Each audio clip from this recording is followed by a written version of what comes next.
Previous day we discussed the topic Never Never Nest by Cedric Mount that we completed. Today we are going to discuss its textual questions and textual activities. പ്രിയപ്പെട്ട വിദ്യാർത്ഥികളെ, കഴിഞ്ഞ ദിവസം നമ്മൾ never never nest എന്നുള്ള പാഠഭാഗം ചർച്ച ചെയ്തു. എഴുതിയുള്ളത് Cedric mount ആണ്.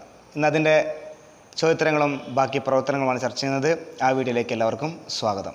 Let us start. Textual questions. Why did aunt Jane exclaim charming? എന്തുകൊണ്ടാണ് ഓൺ ജെയിൻ ആശ്ചര്യപ്പെട്ടത്, മനോഹരം എന്ന് പറഞ്ഞുകൊണ്ട് ആശ്ചര്യപ്പെട്ടത് എന്തുകൊണ്ടായിരുന്നു?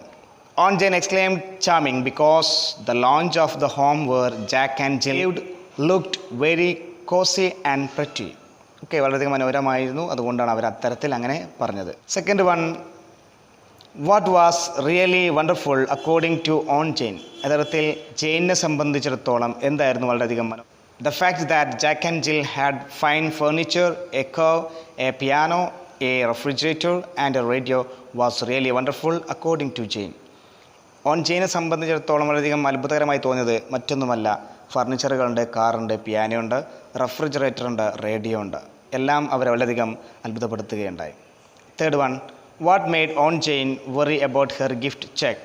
എന്താണ് ഓൺ ജെയിനെ അവർ നൽകിയ ചെക്കാകുന്ന ഗിഫ്റ്റ് അവർക്ക് പേടിയുളവാക്കിയത്? Aunt Jane had wanted to give a cheque for £200 as a wedding gift to Jack and Jill, but when she came to their home she saw that they had a pretty lounge with fine furniture, radiogram and a piano. They also had a pretty lounge with 5 furniture, radiogram and a piano. They also had a refrigerator and a car. This makes on Jane think that she must have mistakenly written £2,000 instead of 200 in the check, and that is why they could buy all the luxury items. This thought made her worried. അപ്പോൾ അവരെ സംബന്ധിച്ചിടത്തോളം അവർ നൽകിയ ആ ഒരു ചെക്കിൽ 200 കൊടുത്തിരുന്നത്, പക്ഷേ അത് മാറിയിട്ട് 2000 കൊടുത്തിട്ടുണ്ടായിരുന്നു എന്നൊരു സംശയം. അതുകൊണ്ടൊക്കെയാണ് അവരിങ്ങനെ ഇത്തരത്തിലുള്ള ആഡംബരമായിട്ടുള്ള സാധനങ്ങൾ വാങ്ങിയിട്ടുള്ളത് എന്നുള്ള ഒരു കാര്യം ഓർത്തത് കൊണ്ടാണ് അവർ സ്വസ്ഥയായത്. Okay, that is fourth one. What arguments did Jack give in support of purchasing a house on instalment basis? Instalment അടിസ്ഥാനത്തിൽ അവരുടെ വാദം ജാക്ക് എന്ത് കാര്യമാണ് പർച്ചേസിങ്ങുമായി ബന്ധപ്പെട്ടുകൊണ്ട് ജാക്ക് ഉന്നയിക്കുന്നത്? എന്ത് വാദമാണ് ഉന്നയിക്കുന്നത്? If they didn't purchase a house they would go on paying rent a year after year, but they could buy a home just for £10. Then of course they have to pay quarterly installment payments. By buying the house they have become owners of the house and not mere tenants. അപ്പോൾ തീർച്ചയായിട്ടും അവർ £10 കൊടുത്താൽ ഇത് അവർക്ക് സ്വന്തമാക്കാം എന്നുള്ളതായിരുന്നു അദ്ദേഹത്തിൻ്റെ ഒരു വാദം. മാത്രമല്ല വർഷത്തിൽ 3 പേയ്മെൻറ്റ് മാത്രമേ ഉള്ളൂ എന്നുള്ള ഒരു കാര്യം സൂചിപ്പിക്കുന്നു. Fifth one, according to Jack which parts of the car does he really own now? കാറിൻ്റെ ഏതെല്ലാം ഭാഗങ്ങളാണ് കൃത്യമായിട്ട് അവർക്ക് സ്വന്തമായിട്ടുള്ളത്? He own the steering wheel, 1 tyre and about 2 of the cylinders. 2 സിലിണ്ടറുകളും 1 ടയറും സ്റ്റിയറിംഗ് വീലും, അതൊക്കെ മാത്രമാണ് അവർക്ക് സ്വന്തമായിട്ട് ഉള്ളത് എന്ന് പറയുന്നു. Next one, why did aunt Jane refuse to sit on the furniture? എന്തുകൊണ്ടാണ് ഓൺ ജെയിൻ ഫർണിച്ചറുകളിൽ, കസേരകളിൽ ഇരിക്കാൻ വിസമ്മതിച്ചത്? Aunt Jane refuse to sit on the furniture. It belongs to mister Sage from whom bought it on instalment. So only a part of the sofa belongs to Jack added.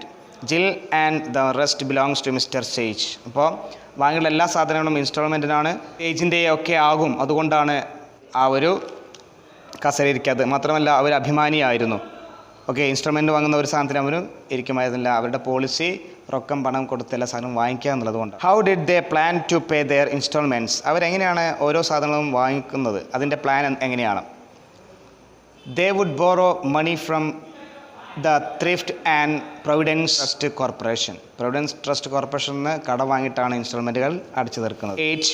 Why did aunt Jain hesitate to travel in Jack's car? എന്തുകൊണ്ടാണ് on Jain ജാക്കിൻ്റെ കാറിൽ യാത്ര ചെയ്യാൻ നിരസിച്ചു. On Jain hesitated to travel in Jack's car because he owns only some parts or the car. The other parts belong to the man who sold it to him on installments. അപ്പോൾ കാര്യം cover സ്വന്തമായിട്ടില്ല, സിലിണ്ടറും ഒരു ടയറും ഒരു വീലും steering വീലും മാത്രം സ്വന്തമായിട്ടുള്ളത്. അപ്പം അങ്ങനെയുള്ള ഈ ഒരു കാറിൽ യാത്ര ചെയ്യാൻ തയ്യാറല്ല. അതുകൊണ്ടാണ് അവർ അങ്ങനെ പറഞ്ഞത്. 9th one, what did aunt Jain want them to do with the check? On Jain നൽകിയ ആ ചെക്ക് എന്താണ് ചെയ്തത്, എന്ത് ചെയ്യാനാണ് വിചാരിച്ചത്? On Jain wanted them to make at least one thing in their house their own by paying for it fully using the check.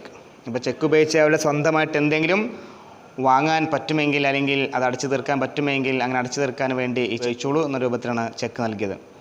Then next one 10, what did Jill do with the cheque? എന്താണ് Jill ആ cheque ചെയ്തത്? Okay, she endorses the cheque to doctor Martin to whom they owed money because their baby's birth and sent it to him by post. അങ്ങനെ ഇത് നൽകിയത് doctor മാർട്ടിനാണ്. കാരണം അവിടെ കുട്ടി സ്വന്തമാകണമെങ്കിൽ അവസാന ഇൻസ്റ്റാൾമെൻറ്റ് അടിച്ചുപോയാൽ മാത്രമേ കുട്ടി സ്വന്തമാവുകയുള്ളൂ. അതുകൊണ്ട് മാർട്ടിന് കൊടുക്കാനുള്ള പണം അവരെ ഒപ്പുവെച്ച് കൊടുക്കുകയാണ് ചെയ്യുന്നത്. 11th one, why did Jill send the check to Mr. Martin? എന്തുകൊണ്ടാണ് ജില്ല് ചെക്ക് മാർട്ടിന് എടുത്തു കൊടുത്തത്? Jill sent the check to Dr. Martin because she wanted to make the final payment and make the baby their own. This way she will fulfill the desire of on Jain who wanted them to use the check to make something in their house their own. അപ്പോൾ തീർച്ചയായിട്ടും നൽകിയ ആ ഒരു check അവർക്ക് സ്വന്തമാക്കാൻ ഒന്നും കഴിയണമല്ലോ, അപ്പോൾ എന്തെങ്കിലും ചെയ്യാൻ കഴിയണമല്ലോ. അപ്പോൾ ഒന്ന് സ്വന്തമാക്കാൻ വേണ്ടിയിട്ട് അവർ കുട്ടിയെ സ്വന്തമാക്കാൻ വേണ്ടിയിട്ട് അവരുടെ കയ്യിലുണ്ടായിരുന്ന ചെക്ക് അത് മാർട്ടിന് കൊടുക്കുന്നു. കാരണം കുട്ടി സ്വന്തമാക്കാൻ വേണ്ടിയിട്ട്. അപ്പോൾ activity 1, let's reflect on the one act play and complete the table given. താഴെ കൊടുത്തിരിക്കുന്ന ടേബിൾ പൂർത്തീകരിക്കുക. Title, significance of the title. എന്താണ് ടൈറ്റിലിൻ്റെ പ്രാധാന്യം? ഇവിടെ ടൈറ്റിൽ എന്ന് പറയുന്നത് നെവർ നെവർ നെസ്റ്റ് ആണ്. അതിൻ്റെ പ്രാധാന്യം എന്താണെന്നാണ് എഴുതേണ്ടത്. Never never nest mean their nest, that is home, will never be completed. അവരൊത്തിനും പൂർത്തീകരിക്കാത്ത ഒരു വീടാണ്. ഓക്കെ, അവരുടെ വീടാണ് ഇവിടെ നെവർ നെവർ നെസ്റ്റ് എന്നുള്ള ഉദ്ദേശിക്കുന്നത്. വീടാവുന്നില്ല. Their desire for the things will go on without ever ending. That is the titles significance. Then characters and characteristics of each. കഥാപാത്രങ്ങളും അവരുടെ സവിശേഷതകളും. First one, Jack, a representative of consumer society. Okay, ഉപഭോഗ സംസ്കാരത്തിൻ്റെ ഒരു പ്രതിനിധിയായിട്ടാണ് ജാക്കിനെ സൂചിപ്പിച്ചിട്ടുള്ളത്. Then to Jal, Jal a housewife or homemaker who encourages her husband to get things on installment. Okay, തൻ്റെ ഹസ്ബൻഡിനെ instrument എടുക്കുന്നതിന് വേണ്ടിയിട്ട് എന്ന വ്യക്തിയായിട്ടാണ് ഇവിടെ ജില്ലിനെ സൂചിപ്പിക്കുന്നത്. On Jain, A sensible on who wants to Jack and Jill to live within their means. അവരുടെ പണം കൊണ്ട് അവർക്ക് ജീവിക്കാൻ പറ്റുന്ന രീതിയിൽ അവർ ജീവിക്കുക എന്നുള്ള കാര്യം പറഞ്ഞുകൊണ്ടാണ് ഇവിടെ ഓൺ ജെയിൻ വരുന്നത്. Fourth one, nurse, she looks after the baby of Jack and Jill and does other small jobs for them. ജാക്കിൻ്റെയും ജില്ലിനെയും കുട്ടിയെ നോക്കുന്നുണ്ട്, പരിചരിക്കുന്നുണ്ട്. അതോടൊപ്പം തന്നെ മറ്റുള്ള ജോലികളും അവർക്ക് വേണ്ട മറ്റുള്ള ജോലികളും ആര് ചെയ്യുന്നത്? Nurse. Settings, okay, the villa at New Hampstead where Jack and Jill live with their baby. ഹാംസ്റ്റഡിലുള്ള വില്ലയിലാണ് ജാക്ക് ആൻഡ് ജില്ലും അവരുടെ കുട്ടിയോടൊപ്പം ജീവിക്കുന്നത്. അപ്പോൾ അവിടെ ഹാംസ്റ്റഡിലുള്ള വില്ലയാണ് സെറ്റിങ്സ്. ദെൻ പ്ലോട്ട്, കഥാതന്തു, ഇതിവൃത്തം. Jack and Jill are young people with a baby. Jack earns only £6 a week. Jill is a housewife, but they go on getting all kinds of luxury items on installments. The monthly installments come to more than £7. To make up the deficit, they will take a loan which will further increase their financial burden. Okay, ഇതാണ് ഇതിൻ്റെ ഇതിവൃത്തം. എന്ന് വെച്ചാൽ ജില്ല് അവരൊക്കെ ചെറുപ്പക്കാരാണ്, അവർ കുട്ടിയുണ്ട്. £6 Jack ആഴ്ചയിൽ സമ്പാദിക്കുന്നത്. Okay, പക്ഷേ അവരുടെ ആഡംബര ജീവിതത്തിലുള്ള ഈ ഒരു ഇൻസ്റ്റാൾമെൻറ്റിന് വേണ്ടിയിട്ട് അവർ ഏകദേശം £7 വരെ ചിലവഴിക്കുന്നുണ്ട്. അപ്പോൾ ഈ ഒരു തരത്തിലുള്ള ജീവിതം തീർച്ചയായിട്ടും സാമ്പത്തിക ചുമട് ഭാരം അവർ വഹിക്കുകയാണ് ഇതുവഴി ചെയ്യുന്നത്.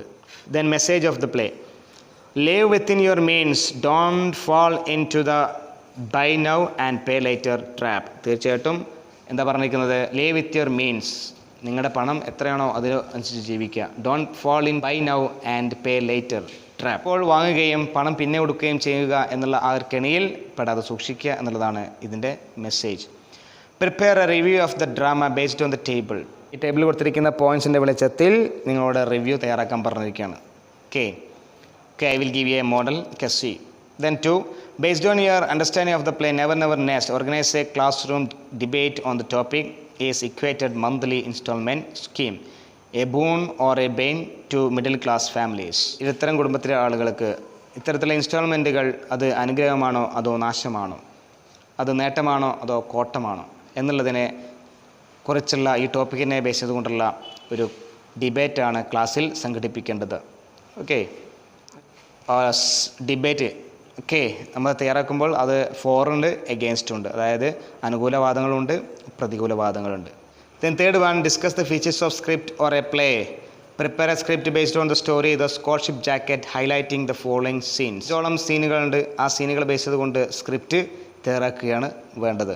ഓക്കെ, ഇപ്പോൾ ഏതെങ്കിലും ഒരു സീൻ എടുക്കുക. Example, the argument between mister Smith and mister ബൂണിനെയോ സ്മിത്തിൻ്റെയും തമ്മിലുള്ള സംഭാഷണങ്ങൾ, ഒരു വാഗ്വാദം, സ്ക്രിപ്റ്റാണ് ഇവിടെ തയ്യാറാക്കേണ്ടത്, ആ സീന്. ഓക്കെ, ഇതൊന്നും നിങ്ങൾക്ക് ഒരു മോഡലായിട്ട് തരാം. Then let's perform. Okay, let us do yourself. Let's try to enact the play Never Never Nest. Role play the script of the Scholarship Jacket.